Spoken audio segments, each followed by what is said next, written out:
conhece, eu estou no finalzinho do resfriado alérgico aí, né? No mundo tereis aflições, né? Jesus fala, né? E uma das que eu tenho é essa alergia. Mas nós vamos caminhar, vou chegar um pouquinho para cá. Posso ficar um pouquinho para cá? Pode. Em cima do cantador aqui? Pode. Né? Qual cuspe, ele cuspe? Eu gosto de cuspir, então prega aí. Né? Mas, queridos, é muito bom estar com vocês. Eu queria explicar um pouquinho por que eu tenho esse apelido de Zezinho. Lá quando eu era pequeno, eu sou até hoje, eu era mais novo. Lá no prédio que a gente morávamos a nossa família e num apartamento um pouquinho do lado, outro pastor com a família dele, lá em Belo Horizonte. E o outro pastor, eu sou Júnior, e o outro pastor também tinha um filho chamado Júnior. E o menino pegou o apelido de Júnior e eu peguei de Zeca, por causa de José. Tanto que a minha família me chama de Zeca até hoje. Não é? E meus amigos de infância e adolescência me chamam de Zeca. Aí eu fui para a igreja, Zeca, pequenininho, Zezinho. Né? E aí pegou e não me largou mais.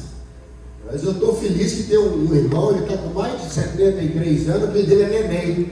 Então acho que o meu ainda está melhor, né? Enquanto eu vou neném, fica aquela coisa. Daí o pastor Zezinho pegou e não largou mais. Não importa, pastor Zezinho, pastor Zé Rego Júnior, não importa é a gente ser bênção na mão de Deus. Amém. Estamos ali em Belo Horizonte, nascido e criado na capital mineira. Há 64 anos atrás eu nasci, 3 meses depois a mulher veio correndo atrás de mim, nasceu, né? E casamos, né? E estou até hoje ali com a Santinha, né? Vamos completar 40 anos de casados, agora em dezembro, 38 de ministério. É uma graça de Deus. Eu costumo brincar dizendo que metade do que eu sei do ministério e vejo em outras pessoas era suficiente para eu largar o ministério. A outra metade é o que sabe de mim, né? Então eu estou no equilíbrio, eu no bom equilíbrio. E Deus te abençoe nessa manhã. Eu queria falar e abençoar a sua vida hoje. Dê um tempinho de oração, pastor, rapidamente, pelo cuidado que você precisa ter com a sua própria vida.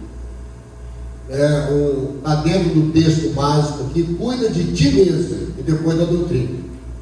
Tem muita gente que cuida muito da doutrina e pouco dele mesmo. Aí nem ele dá conta da doutrina. Então que Deus te dê graça, cuide de você. Cada cabelo branco na sua cabeça tem um CPF de uma ovelha da sua igreja. Viu? Pode ficar tranquilo. E tem alguns negócios que estão tão sérios que nem cabelo tem mais, nem CPF tem, já foi embora, né? Que Deus te dê graça. Quando alguém me pergunta, pastor, você está ficando com cabelo branco? Eu falo, cada branco tem um CPF. A pessoa já fica assim, será que é o meu? Né? Que Deus possa te dar graça nessa manhã. Eu vou continuar falando um pouquinho sobre Moisés. Se você deixar, eu vou insistir um pouquinho no Moisés. Um homem difícil, chamado para um ministério difícil, com um povo difícil, indo para um lugar difícil. É nós. Como diz o mineiro, é nós. Não é?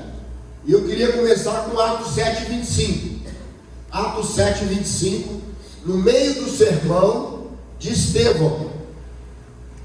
Estevão teve aqui um privilégio que você já teve também.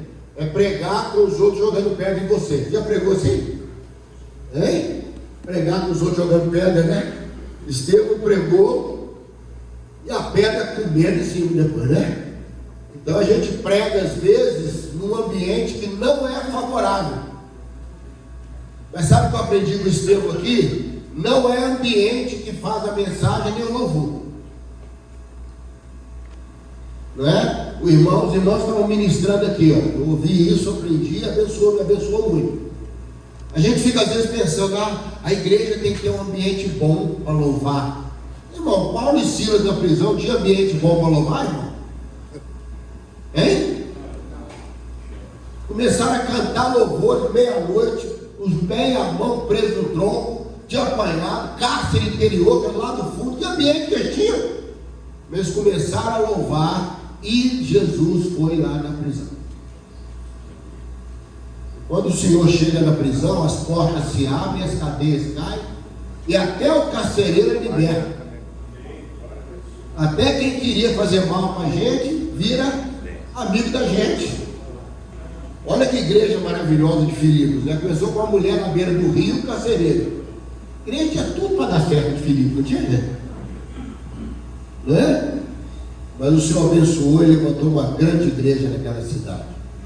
E Deus não precisa de muita coisa, Deus precisa de alguma coisa. Né? E Estevão estava pregando, ele faz uma declaração sobre Moisés, que me fala muito sobre a declaração que precisa repousar na nossa vida. No verso 25, ele fala assim, olha, verso 25 de Atos 7. Moisés cuidava, isso quando ele matou o egípcio e enterrou. Moisés cuidava que seus irmãos entenderiam que Deus os queria salvar por intermédio dele. Eles, porém, não compreenderam. Aqui, irmãos, tem duas coisas muito importantes para nós. Muito importantes. Primeiro, que o líder precisa saber antes. Amém? Saber antes. Moisés achou que eles iam entender que ele estava dando um passo para se posicionar como libertador. Não da maneira que Deus queria, mas da maneira que ele achava, não é? Mas ele deu um passo, o povo não entendeu. Lá no Salmo 103, verso 7 diz que para Moisés Deus mostrou o caminho, para o povo Deus mostrou os feitos. O líder tem que saber para onde vai, e o povo tem que ver as coisas acontecendo enquanto vai. Amém, querido? A gente não pode ficar esperando de Deus que Ele mostre, Senhor, o que vai ser que aconteceu? Para onde nós vamos? Para onde eu vou com a minha igreja agora? É para ficar um tempo, para dar uma pausa? Irmãos, tem hora que você tem que pausar. Deixa eu te falar, o índice nos Estados Unidos de suicídio de pastores está ficando tão alto que já virou estatística. Aqui no Brasil já perdi alguns amigos, não é? Que infelizmente escolheram por encerrar a sua vida. E o caminho é sempre o mesmo, sempre o mesmo. O pastor enfrenta três grandes desafios. Primeiro, ele tem que estar bem o tempo todo. Tem que estar bem. Imagina você chegar um dia de manhã na igreja, discutiu com a esposa, entendeu? Lutaram de faca, mas ninguém morreu. E você chega para pregar na igreja e fala, irmãos, eu não estou bem, não dormi bem, briguei com a minha esposa, eu estou aqui, ó, mas eu vou pregar, vem, irmão. Você vai ver o tal de sai dessa vida, em nome de Jesus. Né? O pastor tem que estar bem, o tempo todo.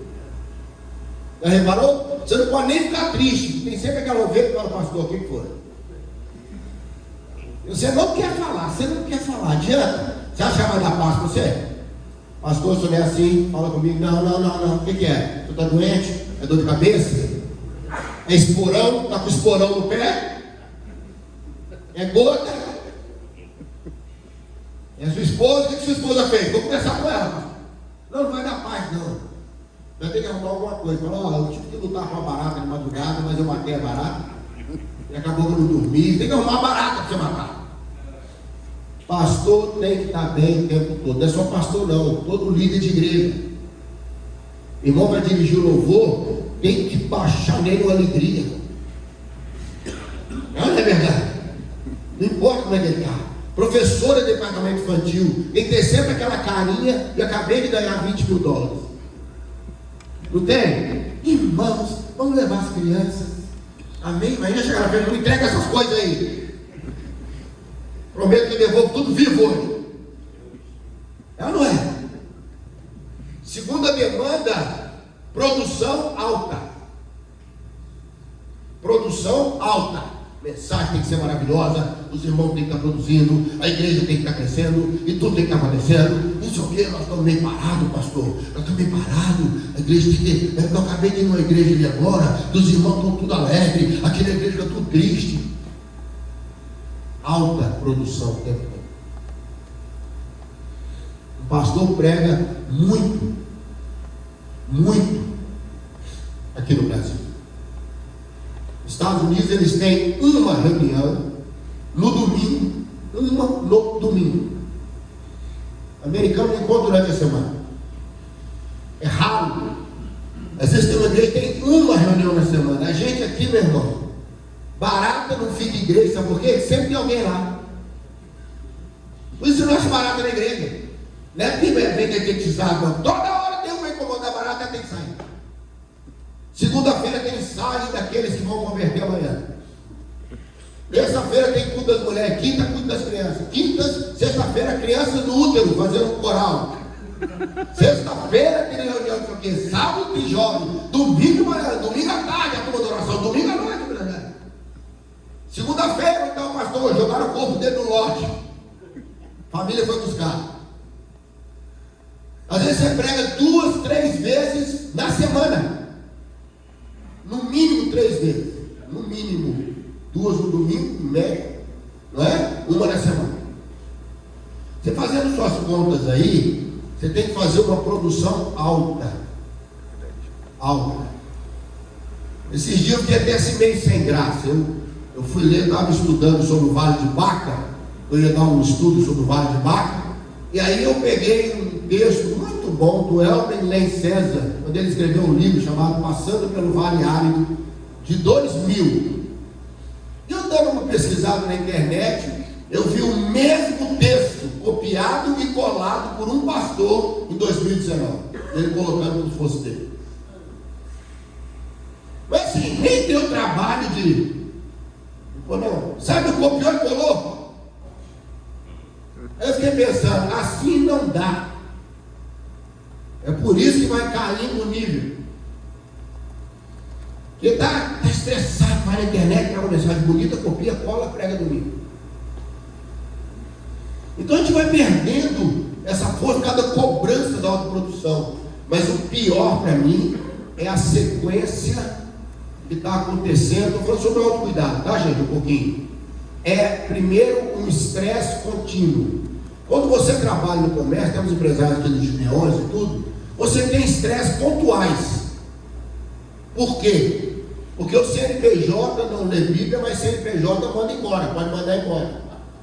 CNPJ pode punir, CNPJ pode falar, ó, sua produção não está boa, vou te dar um tempo. Na igreja não dá.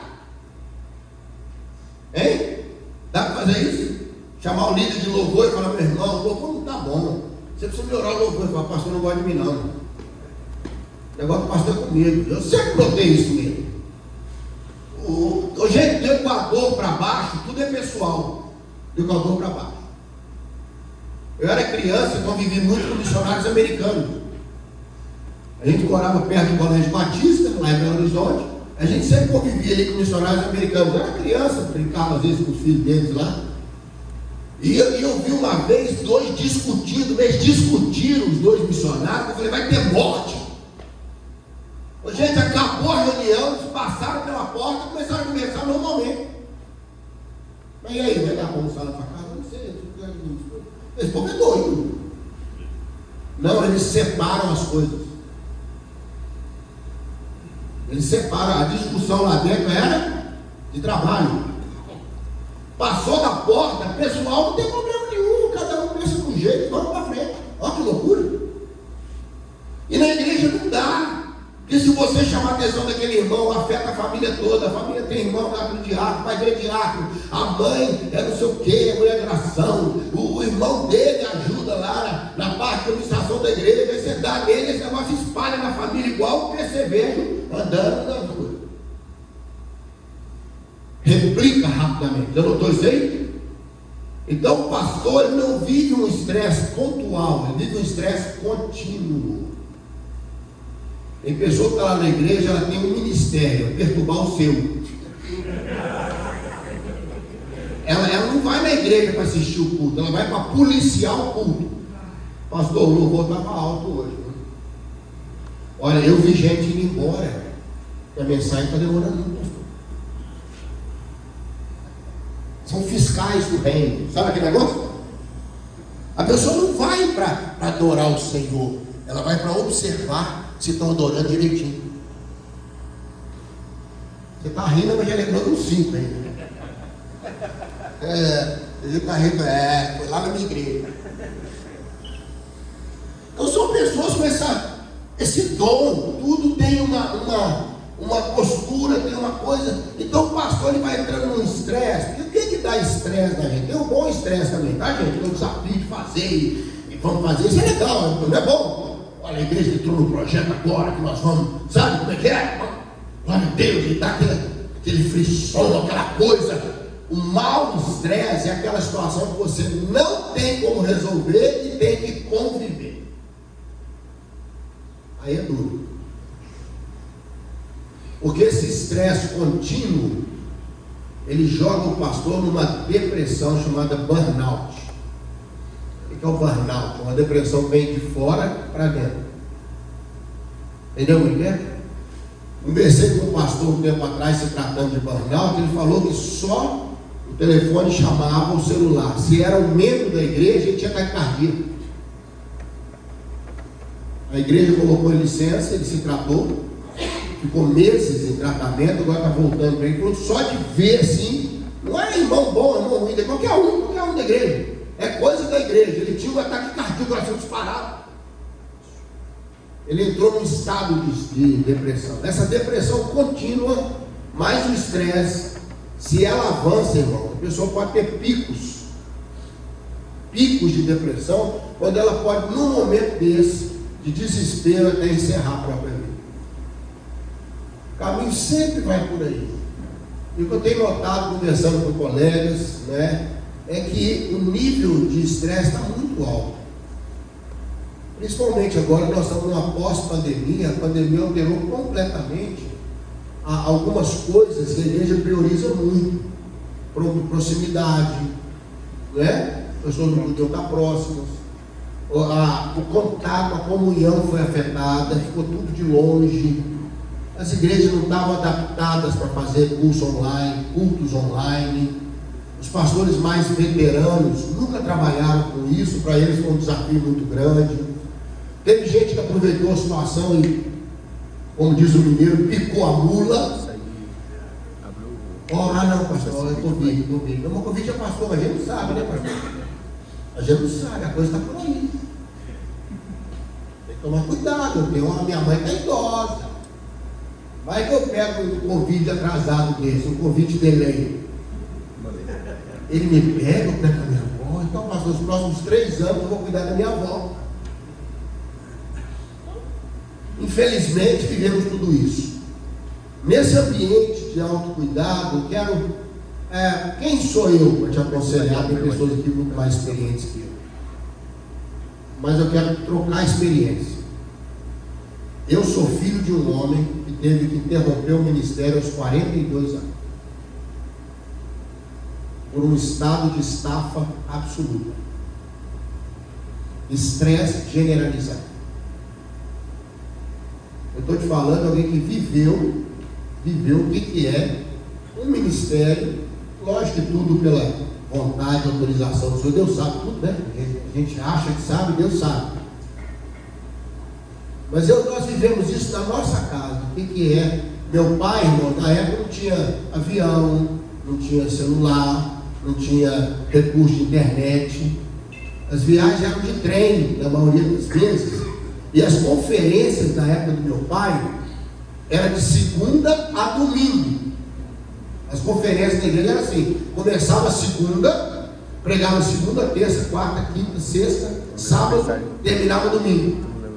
E durante a semana é visita, almoçar com não sei quem, não é? Conversar, ir nas reuniões, bater papo, papapá. Teve uma vez que meu pai fez uma viagem dessa, ficou 15 dias fora. Era um outro contexto, eles estavam pós-avivamento, né? Estavam naquele período, né, de muito vigor espiritual, mas muita luta. Os maiores desgastes que meu pai enfrentou não foi com os de fora. Foi com 2 situações que ele viveu. Primeiro, que o Brasil na época estava transicionando a liderança dos Estados Unidos para o Brasil, para os brasileiros.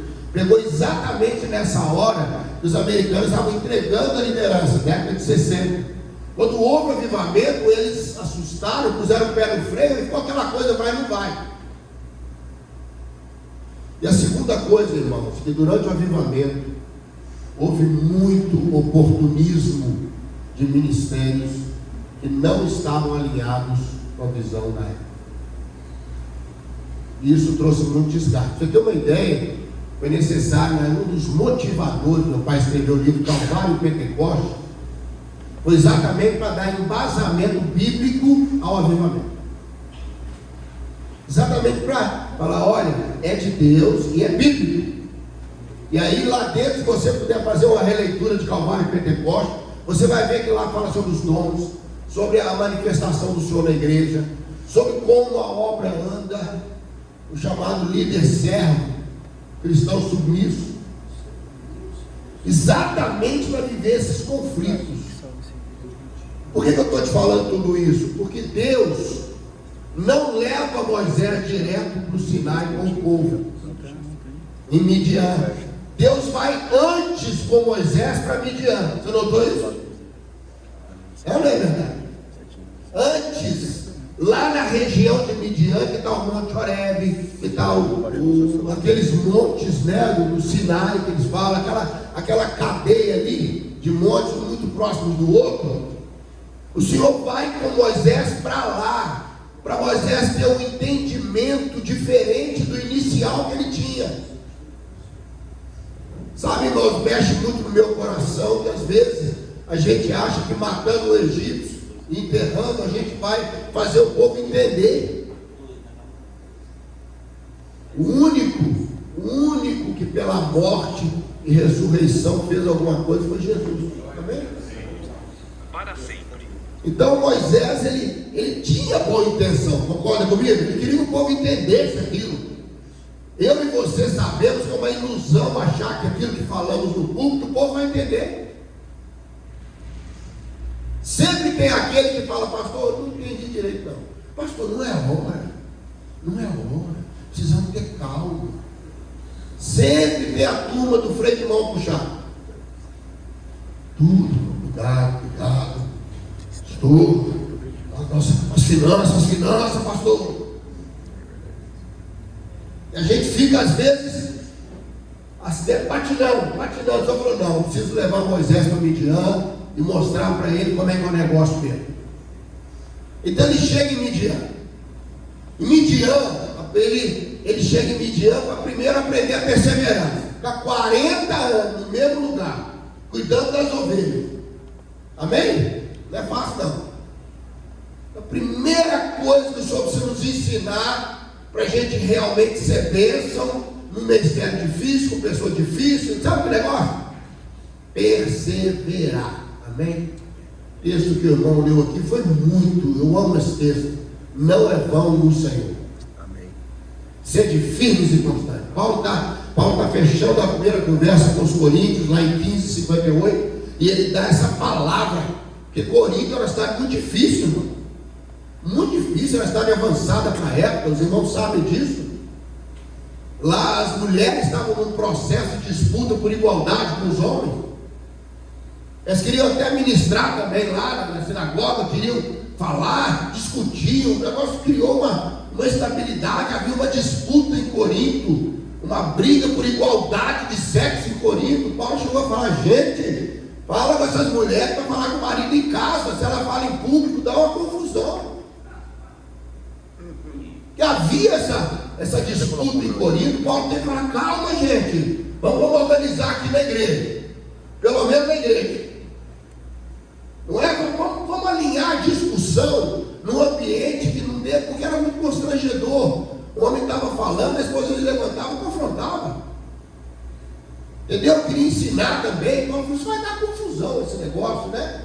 E pegou aquela situação, o Corinto era difícil. Paulo falou, olha, não desanima, sede firmes e constantes na obra do Senhor. Jesus disse lá no Sermão da Montanha, se começarem a te perseguir, se começarem a falar mal de você, mentirem sobre você, mas o que envolve a minha causa, fica feliz. Bem-aventurados os que por minha causa são injuriados, mentidos. Vai ter isso, gente. Vai ou não vai? Vai ou não vai? Nós enfrentamos esse processo. Uma das razões de estarmos aqui é para sermos um pouco curados com a história do meu colega. Sabe aquele negócio que você acha que tem problema? Aí você vai tomar café com o colega lá e conta o deles e fala, e eu não tenho não. Rapaz, o cara está passando por uma luta na igreja dele, a minha está até boa. Aí você dá uma equilibrada. Não dá uma equilibrada? Não é? Porque aqui a gente está mais perto. Estou tão feliz de ter contato com muitos colegas aqui da região de São Paulo, que a gente não tinha esse contato antes, né? É um privilégio para mim. Eu estou mais abençoado que você estar aqui conversando um pouquinho. Mas eu não quero tomar a manhã toda, nós temos uma assembleia. Eu quero ser bem objetivo com você aqui agora. Cuida de você mesmo. Sabe por quê, irmãos? Nós passamos, a igreja continua. Eu não fique iludido com isso não. Daqui 100 anos, Jesus tiver voltado, a Igreja Batista Nacional lá, entendeu? Elefantes de Cristo, né? Cavalos do reino. Lembra que eu falei ontem? Se não fosse ovelha, né? Mas é ovelha. Ela vai estar lá, irmão. Meu pai fundou Lagoinha em 1957. 20 de dezembro de 57. Meu pai não está mais conosco, né? Janeiro de 2016 ele pegou suas armas. Quando eu preguei no velório do meu pai, falei assim, que na antiguidade os guerreiros eram enterrados com suas armas. Eu falei, ó, quem aproveitou com meu pai aproveitou, porque ele está indo com as armas dele. Ele está indo e levando seu escudo, sua espada. Não é? Lá no céu, a única coisa que vai ser substituída é o capacete pela coroa, porque não tem salvação no céu. O resto vai ser tudo igual. Justiça vale lá, né? Verdade vale lá, não é verdade? Evangelho está valendo eternamente. Só o capacete da salvação vai virar coroa, em nome de Jesus. Amém. Glória a Deus. O partiu de Lagoinha para aí, irmão. Não é verdade? Agora, no tempo que nos foi dado, deixa eu te falar uma coisa. Toda vez que você for pregar e bater aquela coisa, falar, meu Deus, eu não sou digno.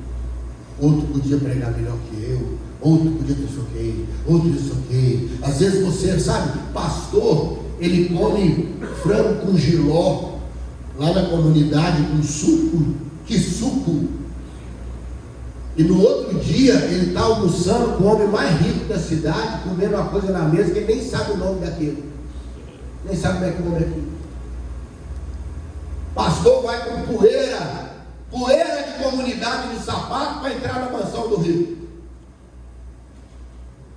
É ou não é? Essas coisas acontecem, Deus te dá acesso. Deixa eu te falar uma coisa, toda vez que você subir no púlpito, você fala, olha, tem gente melhor que eu? Tem.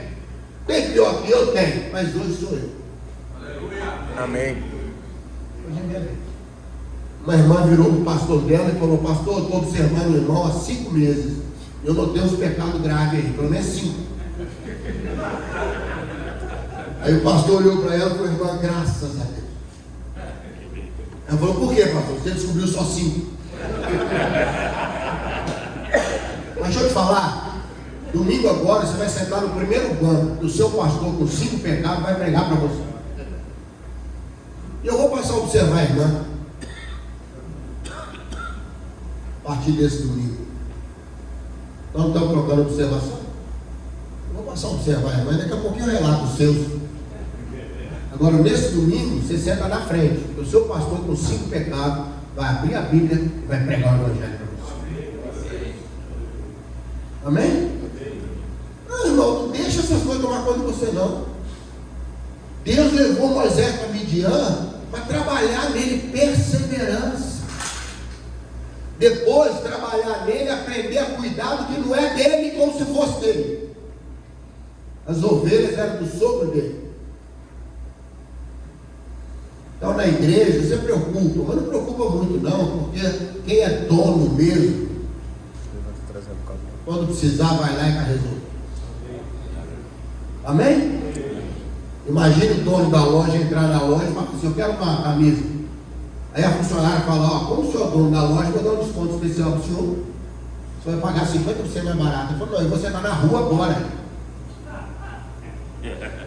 Se o dono da loja entrar e pedir uma camisa, entrega quem pediu, a quem não pediu, é dele. Amém? É dele. E meu irmão, você fica tranquilo que a hora que o caldo for entornar, o dono chega. Amém? Amém. O dono chega, mas qual que é o problema? Não é nosso, irmão, não é meu, não é seu. São ovelhas do seu pastor. Amém? Moisés vai aprender isso. Falou, Moisés, esse povo está cuidando, você está cuidando, fica tranquilo. Mas a lição final que eu quero só deixar com vocês aqui hoje foi em 3 aulas assim, rapidinho. A primeira eu comecei a falar ontem da sarça, para ele ser atraído pelo que permanece, não só pelo que acontece. Amém? Amém, querido? Amém. Comece a ser atraído da sua igreja, não pelo que acontece. Tem igrejas que querem, sabe, sempre tem uma coisa nova. Deixa eu te explicar, mas se você acostumar seu povo com isso, você não dá conta não. Do Pix? Você tá aqui já. Pastor, quem vai ser domingo agora? Quem vai ser domingo agora? Irmãos, eu fui fazer um casamento, então agora que ele tem esses casamentos, um casamento Kinder Ovo. Já viu o Kinder Ovo? Vem com a surpresinha dela? Eu nunca mais faço casamento Kinder Ovo. Foi uma promessa que eu fiz para mim mesmo. Eu fui fazer um casamento, a irmã falou, pastor, vai ter um negócio diferente aí no casamento, na hora da aliança. Eu não assusta não, eu estou assustada, não, eu estou em pânico. Mas como é que eu vou conduzir uma cerimônia? Vai acontecer que o porta-aliança vai entrar vestido de Batman? Irmão, foi chegando a hora da porta-aliança, foi chegando a hora da aliança. Aí eu falei, meu Jesus, olha o Apocalipse. Você não recebeu a pastinha, né?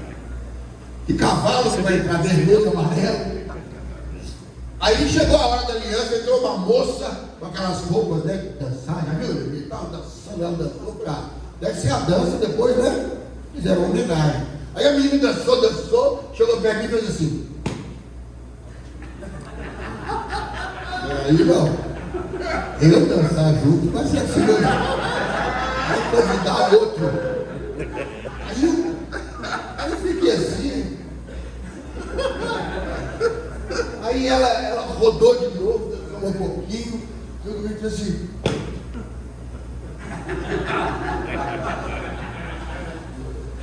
Aí que eu olhei na mão dela, estava escondida as alianças.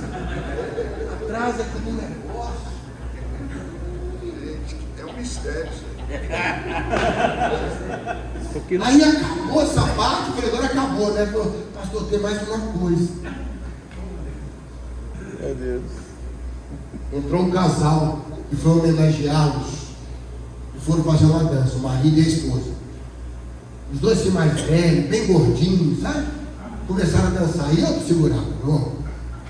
Eu sou gordinho, eu posso falar com autoridade. É engraçadíssimo gordinho dançar. Não, fala a verdade.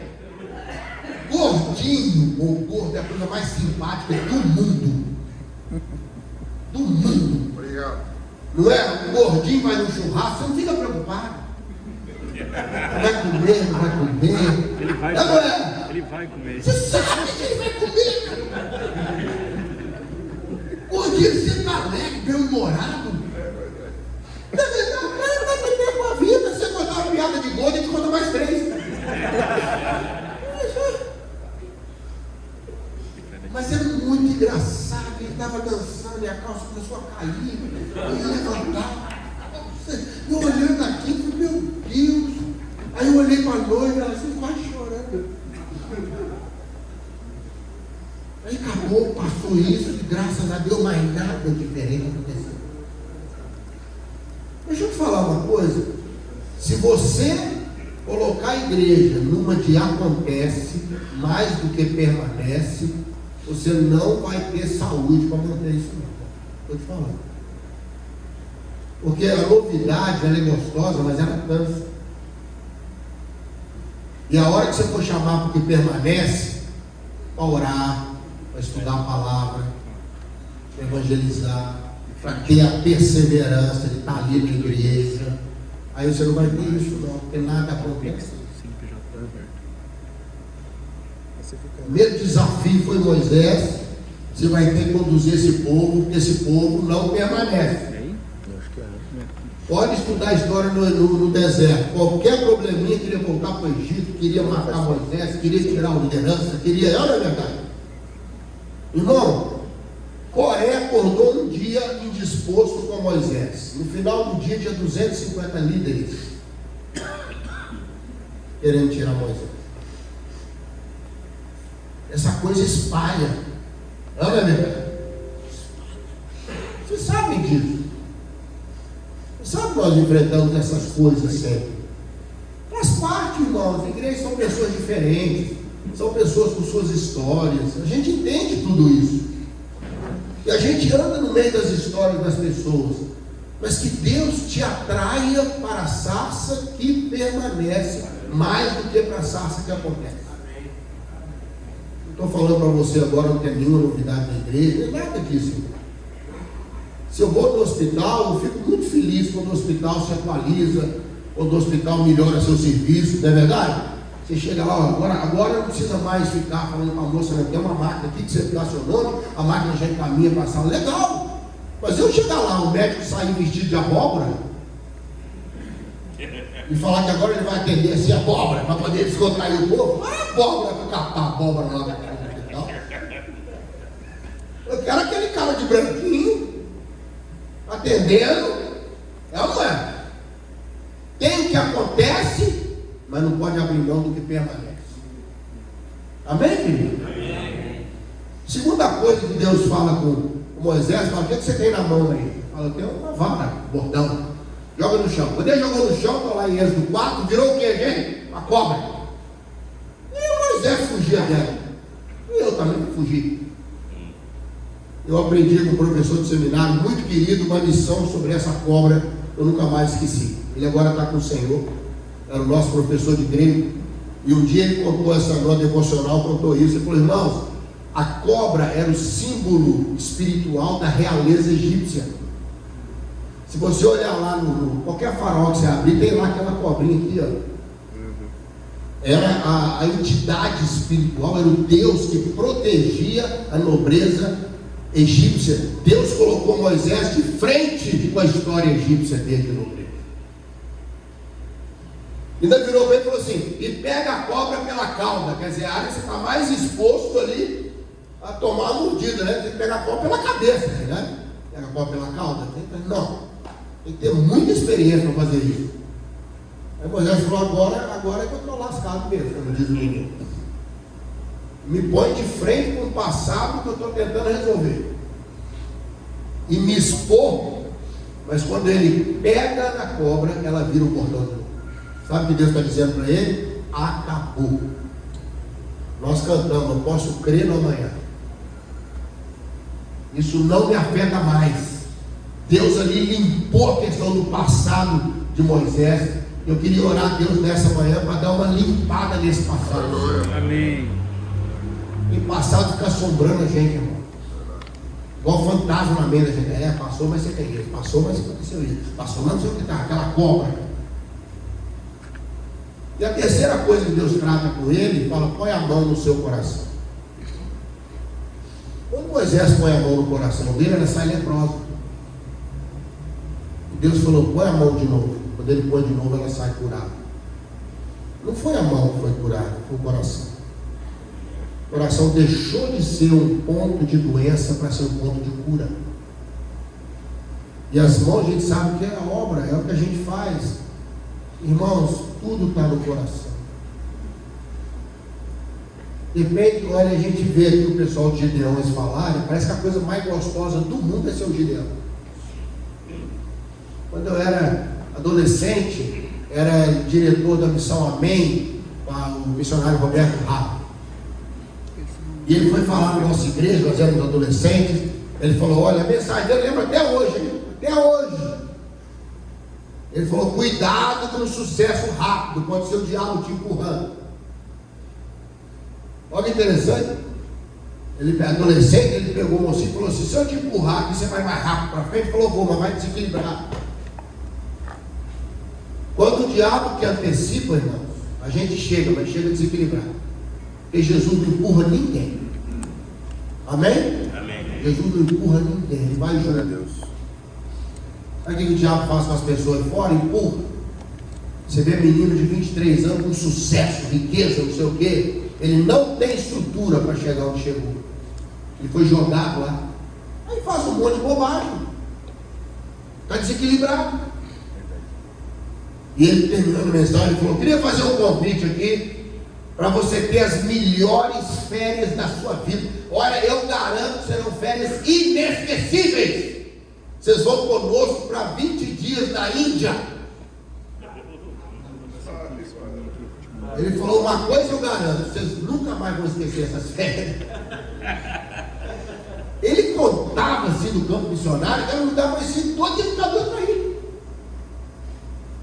Um pregador, um missionário, disse assim: que missões de verdade, como é que eu vou saber que uma pessoa tem chamada missionária, pastor? Lá na igreja, é simples.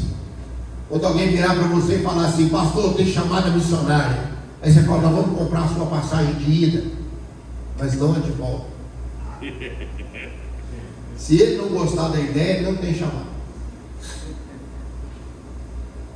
Se ele aceitar a passagem de volta, não tem chamado.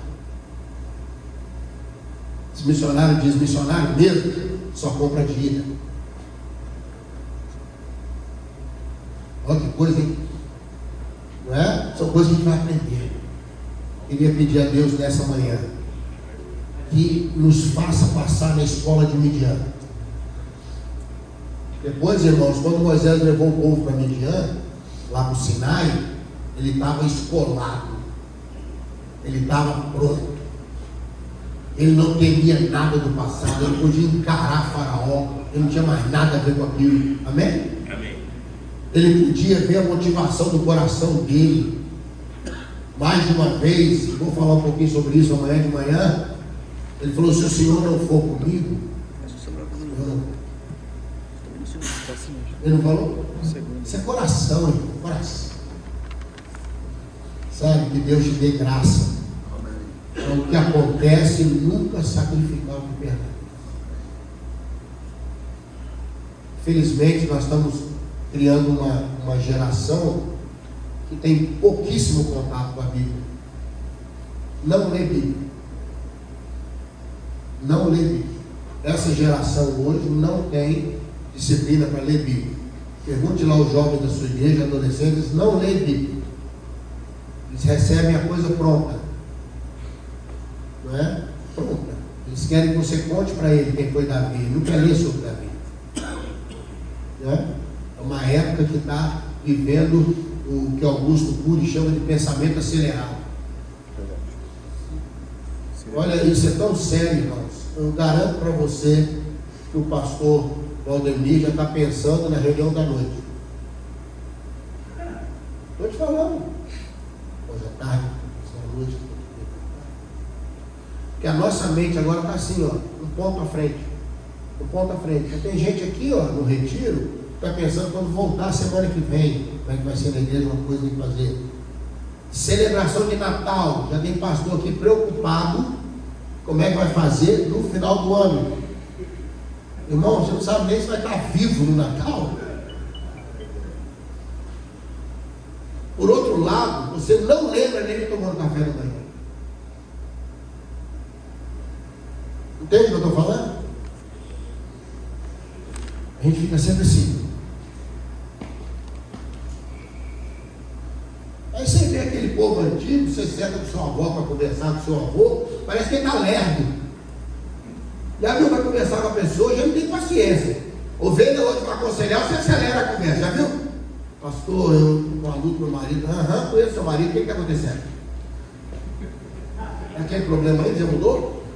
Mas o que houve, irmão? O que está acontecendo? Fala para mim. Não, pastor, para você entender.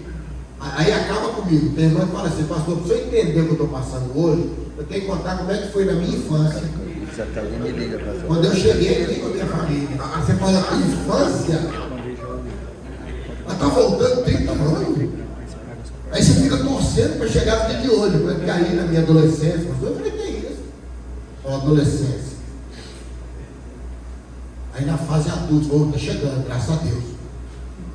Né? Por quê? Porque nossa mente está acelerada. Deus tenha misericórdia de nós. Que Deus nos ajude. Eu quero orar por nós, irmãos, agora. Orar. Pastor, desculpa, acho que eu caminhei um pouquinho mais do que devia, né? Mas eu queria orar por nós. Estou falando para líderes, para pastores, estou falando para meninos. Uma das dificuldades que o povo lá da igreja está tendo comigo, porque eu trato adulto como adulto da igreja. A irmã vira para mim e fala: pastor, estou achando que a irmã fulana de tal não gosta de mim. Eu falo: vai lá e fala com ela. Conversa com ela. Não, pastor, estou falando do senhor para ver se o senhor conversa com ela. Irmã, vai lá e resolve o seu problema com ela lá, irmã. Não é? Uma garotinha de 44 anos. Ele está com problema com o javali de 53. E as pessoas estão estranhando a igreja, porque elas querem ser tratadas como crianças. Fica assim não, eu vou falar com ela, não fica triste. Aí chega lá: irmã, você está triste com ela? Não é eu? Não, pastor, isso é bobagem dela. Aí você volta: irmã, não tem nada não. Vai lá, vem aqui as duas, dá um abraço, abraça. Acabou o problema? Acabou? Mas vamos orar. Jardim de infância de Jesus. Que Deus nos dê graça, irmão. O nosso povo crescer. Menos crianças, mais. Hein? O negócio está estreitando por aí, você sabe disso. E a luta sempre separa os homens dos meninos. Deus nos abençoe. E Midian, que todos nós sejamos aprovados na escola de Midian. Amém? Vamos orar? Feche seus olhos um pouquinho. Espero ter te abençoado. Pelo menos feito você pensar um pouco. Pensa um pouquinho. Cuidado com essa aula performance. Cuidado com essa coisa que tem que estar bem o tempo todo. Cuidado com o estresse continuado, acelerado, paquerando com uma pequena depressão de burnout. Esgotou, irmão? Tem que parar. Tira uns 3 dias. Fique em casa, tranquilo. Mas, irmão, não preciso de 2, 3 dias aqui para mim. Eu vou, pronto, vai matar ninguém vai te matar. Seja amoroso também com você mesmo. Amém? Amém. Já dedica muito para todo mundo. Deus te renove. E hoje, amanhã, você receba assim um frescor do Senhor na sua vida. Como o pastor disse, muita gente gostaria de estar no lugar que você está. Muita gente gostaria de ter o que você tem. Mas o homem não tem coisa alguma, dizia meu pai, se do céu não lhe for dado. Essa era a frase escrita preferida dele, João 3, 27. O homem não tem coisa alguma, se do céu não lhe for dado. Pai, obrigado por essa manhã. E conversamos um pouquinho sobre cuidado. Que cada um aqui, ó Deus, avalie. Eu estou diante de homens, não de crianças, guerreiros, que conseguem carregar escudo de bronze, como dizia Davi, que conseguem pegar a espada que foi de Golias e transformar na espada de Davi, mudando principalmente o seu propósito. Pai, quero pedir uma renovação emocional, espiritual. Aqueles, ó Deus, que estão desgastados, como diz Hebreus, desmaiando em suas almas. Um cansaço interior que nem a noite de sono renova, porque o corpo descansa quando para, a alma descansa quando anda. Nossa alma descansa quando as coisas andam, nosso corpo descansa quando as coisas param. Igrejas aqui, ó Deus, que estão travadas por situações ou pessoas. Ó Deus, da sabedoria, da graça, libera esse caminho. O teu povo poder andar, que haja cura, restauração, perdão, diálogo, que haja aquele trabalho no coração que só o Senhor pode fazer. E livra-nos, ó Deus, de pôr a mão no coração e ela sair doente. Livra-nos, Senhor, do nosso coração virar, ó Deus, um ponto de mágoa, de tristeza. Que a gente não se desgaste com isso. É que o Senhor nos dê um coração sarado, livre, para poder pôr a cabeça no travesseiro e falar: Senhor, eu fiz o que eu podia fazer. A obra é tua.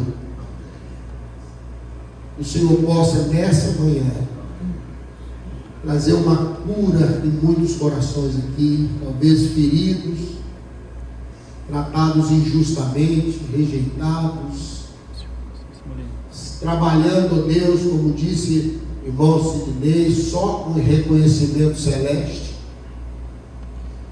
Mas que essa manhã seja aquele momento do bálsamo de Gileade escorrer sobre a nossa alma, a gente ser renovado e dizer: oh Deus, vale a pena, vale a pena. É muito pouco perto daquilo que o Senhor fez por mim. Ajuda-nos, ó Deus, que nós possamos ser agradáveis sempre em primeiro lugar ao Senhor. Renova-nos nessa manhã, que possamos ser aprovados da escola de Midian. Em nome de Jesus. Amém. Amém, querido. Deus abençoe. Obrigado. Desculpa aí.